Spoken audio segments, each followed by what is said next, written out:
Quand tu es manager et que tu montres à ton équipe que tu es là pour elle, que tu écoutes vraiment ce qu'ils disent et que tu fais ce que tu dis, eh ben, tu construis un pan solide de confiance qui vous permettra de traverser plein d'épreuves.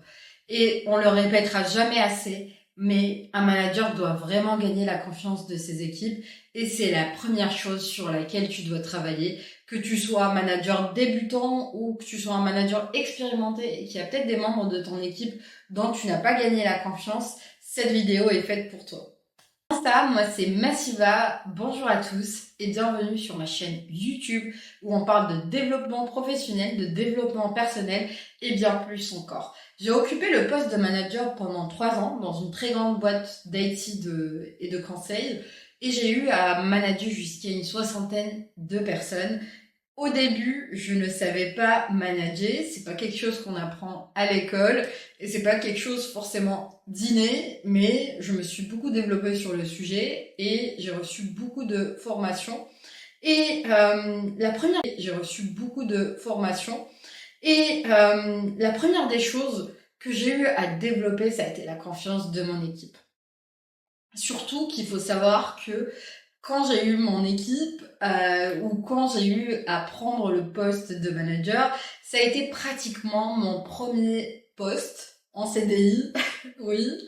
Et donc j'ai été manager à 25 ans et j'ai eu à manager des ingénieurs, des développeurs, des chefs de projet qui étaient ultra expérimentés, qui avaient beaucoup d'expérience dans le domaine, c'était le domaine des télécoms, et qui avaient jusqu'au double de mon âge, voire plus. Et comment vous dire, ça n'a pas été facile d'acquérir la posture en tant que manager. C'est normal parce que j'avais pas forcément confiance en moi. Je me sentais pas forcément légitime dans ce poste. Même si je pense que si on m'a choisi, je savais que si on m'avait choisi pour le poste, c'est que j'avais montré des compétences humaines, parce que avant tout, il faut avoir des compétences humaines pour être manager. Et, euh, et j'ai dû travailler sur la confiance de mon équipe, puisque j'ai vraiment senti dans leur regard que j'étais pas à ma place, et surtout que eux voulaient être à ma place, puisqu'il y en avait beaucoup qui voulaient évoluer vers le poste de manager après plusieurs années d'expérience en tant que chef de projet. Et ça, c'est quelque chose que j'ai compris. Mais je me suis dit, il faut vraiment que je leur prouve que je suis là pour eux, en fait, et donc ils doivent me faire confiance. Et donc, je me suis posé la question, comment j'arriverais à gagner la confiance de mon équipe? Et c'est vrai que ça, c'est quelque chose qu'on vous dira, il faut que tu gagnes la confiance de ton équipe ou il faut que tu gagnes la confiance de ton client. Ça, c'est un autre sujet par rapport à la confiance d'un client. Mais comment on fait concrètement pour gagner la confiance d'autrui? On peut pas arriver à quelqu'un, on peut pas obliger l'autre à nous faire confiance. Et ça, c'est quelque chose qui s'acquiert, mais à travers mon expérience, mes recherches sur le sujet, les formations que j'ai pu avoir, je vous ai un petit peu je vous ai concocté une formule qui vous explique comment gagner la confiance de votre équipe. Et ça, c'est spécifique aux managers. Oui, je vous ai fait une formule. Il y a une formation que j'ai eue d'un point de vue business, une formation Richardson qui est assez connue, sur comment gagner la confiance d'un client. Il y a des éléments qu'on retrouve et de mes recherches, on a rajouté d'autres qualités. Alors, la confiance de l'équipe, je me rapproche, pour un manager se gagne par, entre parenthèses, la compétence accompagnée ou associée à l'empathie, fois l'empathie, en plus de l'intégrité associée à la transparence, sur l'incohérence associée, entre parenthèses, au manque de reconnaissance et à la micro-gestion. C'est pas une équation qui est complexe en soi. Ce qu'il faut retenir, je vais vous simplifier un petit peu l'équation, c'est qu'il y a 4 qualités sur lesquelles vous devez absolument travailler, que vous devez montrer à votre équipe pour que vous gagnez leur confiance. La première, c'est la compétence. La deuxième, c'est l'empathie. La troisième, c'est l'intégrité. Et la quatrième, c'est la transparence. Et à contrario, plus vous montrez que vous êtes incohérent, que vous êtes opaque, que vous manquez de reconnaissance envers l'équipe, que vous faites de la microgestion, vous allez perdre leur confiance. La compétence. On n'a pas forcément la compétence en tant que manager dans le domaine dans lequel l'équipe intervient. Ça, c'est quelque chose qui peut arriver pour des managers qui changent de domaine ou qui changent de secteur. C'est-à-dire ils ont de l'expérience en tant que manager, mais ils n'ont pas forcément l'expérience du domaine dans lequel l'équipe intervient. Et ou un manager débutant comme moi. Et ça, c'est vraiment quelque chose sur laquelle il faut travailler. C'est-à-dire qu'il faut développer la compétence, les compétences et avoir les connaissances nécessaires dans le domaine dans lequel l'équipe intervient. Pourquoi? Parce que votre équipe a besoin de savoir qu'elle peut compter sur vous et que vous savez prendre de bonnes décisions. Et pour qu'elle sente que vous savez prendre les bonnes décisions, elle a besoin de savoir que vous êtes compétent. Et la compétence, c'est quelque chose qui s'acquiert.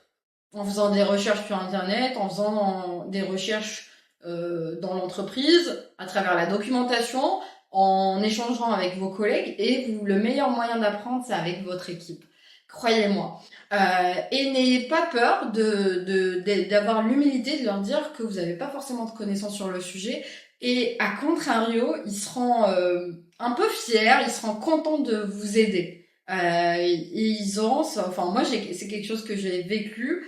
Je connaissais pas le domaine et je vous assure que je n'ai pas eu autre choix que de toute façon c'était vrai, ça sert à rien de faker, de dire à mon équipe que j'avais pas forcément de connaissances dans le domaine et je leur posais des questions. Ils appréciaient le fait que je leur pose des questions. Il y en avait beaucoup qui me donnaient des conseils sur comment apprendre sur ça ou me donner des connaissances. Et ça, c'est un point très important. Je vous donne l'exemple. J'étais dans une boîte, j'ai vécu aussi la même chose avec un CEO qui arrivait du monde de l'IT qui n'avait jamais travaillé dans la monétique. Et la monétique, c'est un domaine assez spécifique.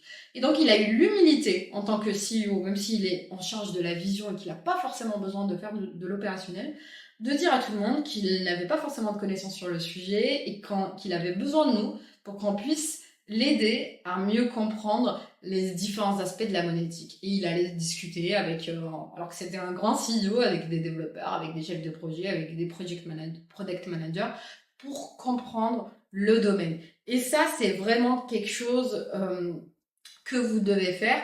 Et même si je pense que même si vous avez des compétences dans le domaine, l'équipe va apprécier si vous montrez que vous vous formez, que vous posez des questions pour comprendre encore mieux. Après, il y a le fake it until make it, c'est-à-dire que quand je dis fake it until make it, l'idée c'est pas de montrer que vous savez tout, mais de montrer quand même que vous êtes rapidement monté en compétence. Et ça, il faut rapidement monter en compétence pour que l'équipe puisse compter sur vous. Mais croyez-moi, votre équipe, si vous demandez de l'aide à votre équipe, elle sera ravie de vous aider. Le deuxième point qui est important pour gagner la confiance de son équipe est l'empathie. Il faut considérer votre équipe comme des personnes. En vrai, c'est de vraies personnes. Il faut pas les voir uniquement comme des collaborateurs ou des personnes que vous devez superviser ou non, c'est de vraies personnes, c'est des collègues. Il faut apprendre à les connaître. Il faut apprendre à savoir qu'est-ce qu'ils aiment en dehors de leur activité professionnelle. Qu'est-ce qu'ils aiment faire, c'est quoi leur qualité humaine et ils vont vraiment apprécier. C'est comme ça que vous allez créer une relation humaine et qu'ils vont pas forcément sentir vous allez casser la hiérarchie. Et l'idée, c'est pas forcément de faker, encore une fois, vous faites pas semblant de vous intéresser à eux si vraiment vous vous intéressez pas à eux. Moi, je donne un exemple, j'ai du mal à retenir les dates d'anniversaire des gens, de manière générale. Donc, je sais que j'ai eu des collègues managers qui retenaient les dates d'anniversaire des personnes de leurs équipes, qui les appelaient, qui leur souhaitaient joyeux anniversaire. Moi, c'est pas naturel. Et donc, je voulais pas m'obliger à le faire, même si je sais que c'était quelque chose d'apprécié. Donc, quand on me disait, une personne de mon équipe ou un collègue me disait que c'était l'anniversaire de telle personne, j'allais le voir, je lui souhaitais un joyeux anniversaire, j'étais contente pour lui. Mais si c'était pas forcément, on me le disait pas, je voulais pas forcément l'écrire, parce que je sais que c'est pas naturel pour moi et j'essayais d'être le plus naturel et authentique avec mon équipe. Et je pense que ça, c'est quelque chose aussi qui s'est ressenti. Essayez de vraiment, en fait, de vous intéresser à eux, de savoir quand ils sont fatigués, quand est-ce qu'ils ont de l'énergie, Et ça, c'est quelque chose vraiment qui va vous aider pour développer leur performance. Et le troisième point qui est très important, qui est l'intégrité. L'intégrité, c'est important qu'on sache que vous êtes quelqu'un d'intègre. C'est-à-dire que l'équipe, d'être reconnue comme de dire la vérité, de montrer l'exemple, en fait. L'intégrité, je ne peux pas vous le dire, mais en termes de confiance, en fait, malheureusement, vous ne pouvez pas vous permettre de mentir sur certains sujets. Parce que il suffit que vous alliez cacher la vérité sur certains sujets, que les gens arrêtent de vous faire confiance. Et ça sert à rien aussi l'intégrité d'essayer de manipuler ou essayer de faire de la stratégie avec votre équipe parce que vous êtes dans la même équipe, vous êtes dans le même bateau et c'est ça qu'ils ont envie de ressentir. Si vous allez commencer à les manipuler autres, ils vont se sentir comme si vous étiez des ennemis. Et la relation, en fait, c'est de dire on est vraiment des alliés. Et c'est ce que vous devez faire ressentir à votre équipe. La quatrième qualité sur laquelle vous devriez absolument travailler, c'est la transparence. C'est facile de dire oui, bien sûr, la transparence, c'est important. Mais la transparence, c'est dans les situations complexes ou les situations difficiles qu'on doit être transparent avec son équipe. Je vous donne l'exemple d'un bateau qui va couler. Le capitaine de bord, pour moi, il a l'obligation de dire à l'ensemble de l'équipage, à l'ensemble du membre du navire que le bateau va couler. Et après, il y aura peut-être des personnes du navire qui vont quitter le navire ou il y aura des personnes qui vont être motivées, qui vont ramer et ils vont pouvoir ensemble sauver le navire. Bien sûr, je prends l'exemple extrême d'un bateau qui va couler, qui représente une entreprise qui va couler. Mais il y aura beaucoup de managers, et c'est humain, j'ai envie de vous dire, qui auront envie de cacher les difficultés à leurs membres d'équipe, qui vont pas forcément dire que le bateau va couler ou l'entreprise va couler. Mais comment vous voulez que l'équipe sauve le navire s'ils sont pas au courant qu'ils vont couler? Ils vont peut-être rester sur le navire en train de bronzer ou de glander. Mais vous avez besoin, et vous avez aussi l'obligation quand même de leur dire que le navire va couler. S'il y a des personnes qui veulent quitter le navire à ce moment-là ou la boîte, ils ont le droit, en fait. C'est leur droit de partir. S'il y en a qui veulent rester et sauver le navire, tant mieux, ils vont être encore plus motivés. Mais vous avez besoin de dire à l'équipe que on est en difficulté par rapport à ce sujet-là, qu'on va passer une période difficile et de les motiver en ce sens. On a parlé des qualités qui vont faire que vous allez gagner la confiance de votre équipe.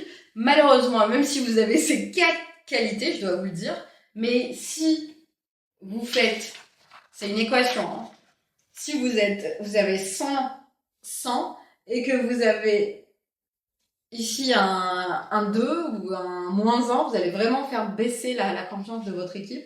Donc même si vous êtes compétent, empathique, intègre, transparent, mais que vous êtes incohérent, ou que vous faites vous avez un manque de reconnaissance ou de micro-gestion, vous allez perdre votre équipe. L'incohérence, c'est le fait d'être opaque avec son équipe. Je vous donne l'exemple d'une réelle situation que j'ai vécue d'un collègue à moi qui était manager et qui avait beaucoup d'expérience dans la chefferie de projet. Il a été ingénieur lui-même et c'était vraiment quelqu'un que j'admirais parce qu'il donnait du temps, de l'énergie avec ses équipes. Il y avait une proximité, du fait que il avait beaucoup d'années, plus d'une vingtaine d'années d'expérience, on sentait qu'il les conseillait. Donc je l'admirais beaucoup sur ça et j'aurais aimé avoir son niveau d'expérience pour avoir ce rôle un petit peu de conseiller auprès de mes équipes et j'ai eu à récupérer 2 ou 3 personnes de ces équipes. Et donc, j'ai eu une confidence d'une personne de ces équipes qui me disait qu'il appréciait le discours que j'ai eu avec lui ou notre relation parce que j'étais transparente avec lui et que j'étais claire plutôt, pas transparente, j'étais claire dans mes propos, ce qui n'était pas forcément le cas avec son ancien manager, donc avec ce collègue-là. Intriguant. J'ai eu le même discours, le même de la part d'un autre consultant qui me disait qui trouvait que j'étais très claire et que même s'il y avait des choses qui étaient difficiles ou que je partageais quand même l'information avec lui et d'une manière claire, j'allais pas de quatre chemins. Rapidement, je donnais le message. Et j'ai eu encore ce message de la part d'un autre collègue.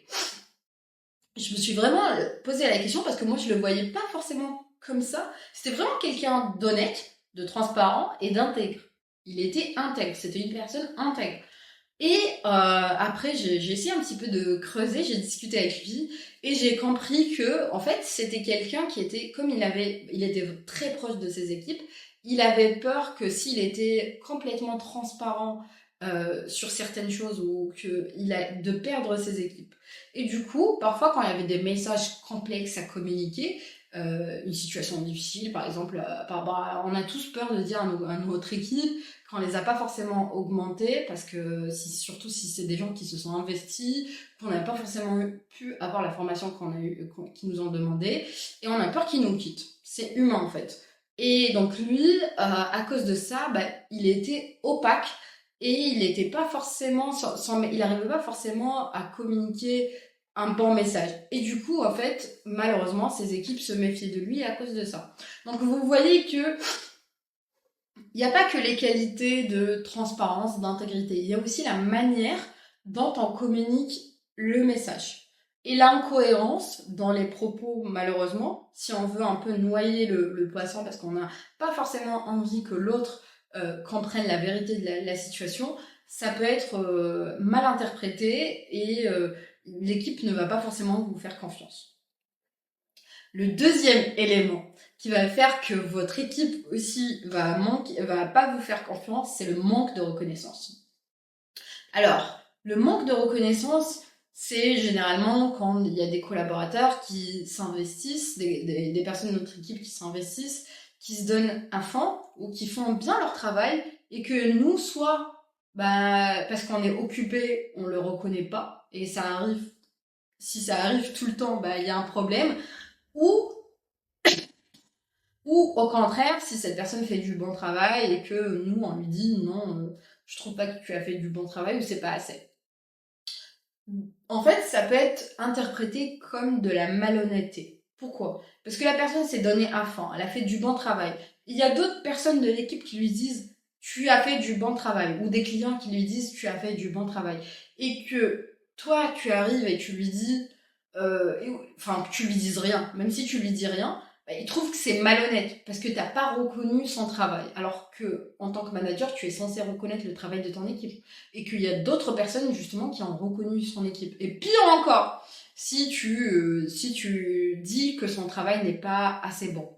Je dis pas qu'il faut surcomplimenter les gens. Bien sûr, il faut que ce soit naturel, ça sert à rien de faker, ça sert à rien d'en faire des tonnes, mais croyez-moi, c'est hyper important de reconnaître l'effort de l'autre, en fait. Est-ce que toi, ça t'est pas déjà arrivé que tu fasses du bon travail, que tu te donnes à fond et que tu as l'impression que ça change rien, que tu aies fait du bon travail ou que tu aies fait du mauvais travail, tu sens pas qu'on le voit, en fait. Tu t'as pas de suivi sur le sujet, donc à un moment donné, tu vas t'arrêter de faire plus. Peut-être que tu vas faire du minimum syndical. Et ça, c'est vraiment important. Attention, en tant que manager, tu portes la responsabilité de reconnaître le travail de ton équipe et surtout, tu es un peu le coach, en fait. En tant que coach, tu dois déterminer leurs axes d'amélioration, mais aussi leur qualité. Tu dois les féliciter quand c'est du bon travail. Encore une fois, en termes de psychologie, ça sert à rien d'en faire une tonne, mais c'est juste de dire good job. Juste le good job. Super, good job. Avec un sourire. Juste cette phrase, en fait. Il n'y a pas besoin de la faire un mail ou j'en sais quoi, mais ça va changer la donne dans ta relation avec ton équipe et fais-le de manière naturelle et authentique. Le dernier point que j'entends souvent et malheureusement qui se produit actuellement, qui est la micro-gestion. La microgestion, c'est le fait de faire un contrôle excessif sur le travail de ton équipe. Alors oui, en tant que manager, tu dois superviser les activités de ton équipe, tu dois t'assurer que le travail est bien fait. Mais ça sert à rien d'être tout le temps derrière son équipe. Et surtout, comment veux-tu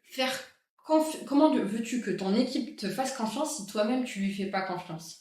Crois-moi, ça peut vraiment créer la microgestion, ça peut vraiment créer un climat toxique.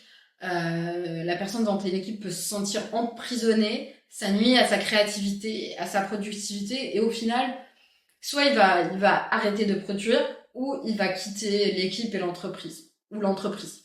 Donc, tu dois apprendre à faire confiance à tes équipes, et de toute façon, tu verras les résultats en termes de productivité. Et ça sert à rien d'être derrière les gens constamment.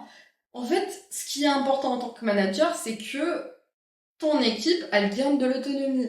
Et crois-moi, le Graal en tant que manager, c'est d'avoir 100% de l'équipe qui est autonome, alors qui a un œil critique sur son travail. Alors c'est pas forcément le cas, et c'est normal, c'est pour ça qu'on est manager. L'idée, c'est de les accompagner à monter en compétences, d'être compétents, qu'ils gagnent aussi en autonomie, et qu'ils puissent avoir eux-mêmes un œil critique sur leur travail de manière à s'améliorer, de manière à ce que ce soit autonome. Et c'est ça l'autonomie d'une équipe. Et ils peuvent pas gagner de l'autonomie ou d'un esprit critique sur leur travail si tu es constamment derrière eux à les surveiller. Voilà. C'était juste mon point sur le sujet. J'ai pas forcément vécu moi de manager qui faisait de la microgestion, mais j'entends beaucoup de personnes qui en parlent. Et c'est vraiment triste parce que tu as l'impression qu'ils se sentent vraiment surveillés. Et ça crée vraiment un climat toxique. Et en tant que manager, c'est vraiment ton comportement, c'est vraiment ton attitude qui va faire que tu vas améliorer l'environnement de travail, tu vas améliorer la productivité. Donc c'est vraiment important que tu te vois comme un coach d'une équipe de sport, peut-être de basketball, de football, comme tu préfères. Et on t'a donné une équipe, et cette équipe, tu vas la faire grandir en termes de taille, mais tu vas faire grandir l'ensemble des membres de l'équipe. Ils vont développer des compétences grâce à toi. Tu dois leur dire quand le travail est bien fait, donc, et quand il y a des axes d'amélioration. Et tu dois aussi faire en sorte, ça c'est important, que l'équipe gagne des championnats, qu'ils gagnent des matchs sans perdre des membres de l'équipe. Ça c'est important aussi, de savoir dire à l'équipe d'aller se reposer quand c'est nécessaire et de faire attention à leur santé physique et leur santé mentale. Voilà mon conseil. J'espère que ça a du sens pour toi. S'il y a des choses, peut-être des qualités que j'ai oubliées, n'hésite pas à me les donner en commentaire. Ou si tu as une autre formule qui permet de gagner la confiance d'une équipe, n'hésite pas à me le dire en commentaire. Si tu as liké la vidéo, n'hésite pas à me laisser un j'aime et à t'abonner pour plus de contenu de ce type. Merci.